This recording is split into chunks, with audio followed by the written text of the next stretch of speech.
once in Puri and once in, where just when Rupa Goswami was coming to Mahaprabhu in, Prayag, yeah. My brain is dull on words today. In Prayag. And that's where Vallabhacharya also came. So he's definitely a very exalted personality. They say he's Mahaprabhu. They call him that. They use that terminology for him, call him Mahaprabhu. His Baitak is very Yeah, many Baitaks. Oh, look who suddenly appeared, all effulgent and shining. Lalita Priya, direct from Goa, the most important pilgrimage site in Bharatvarsha for the Russian people,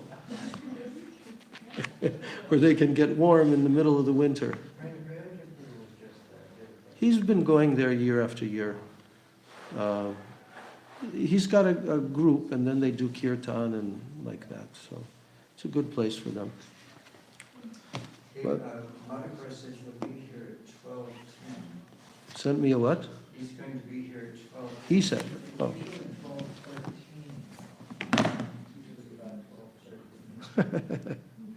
12:13. He's our official timer. Oh my God, okay, forgot to plug this in. All right, so here.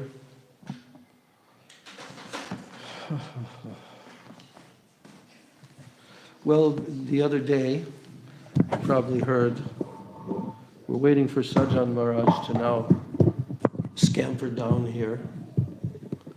But we started into this final chapter of Jaiva Dharma. Okay. All right.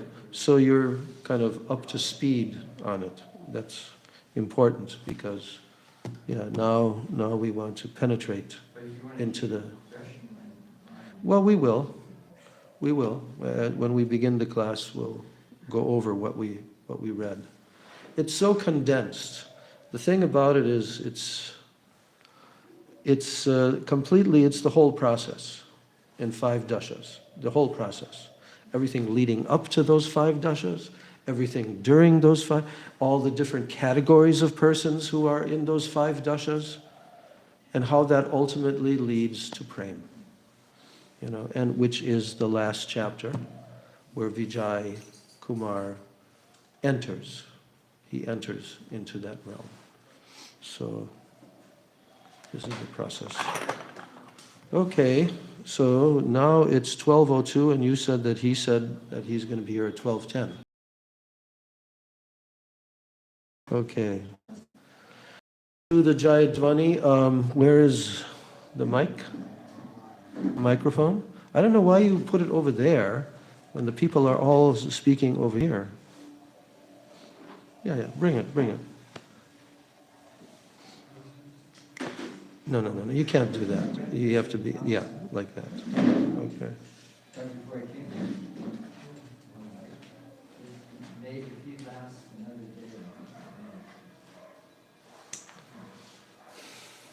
Okay. Jai. Kartals for everyone. Jai.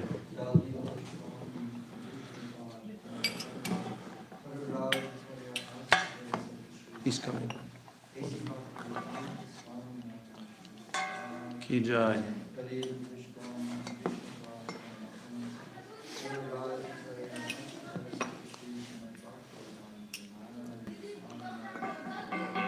Ki Jai.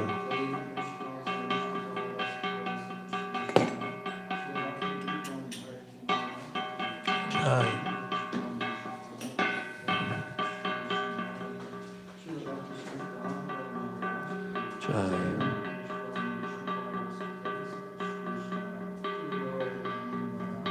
Jai.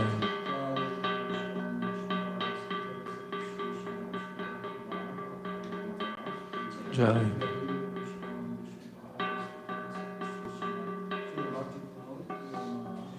Jai.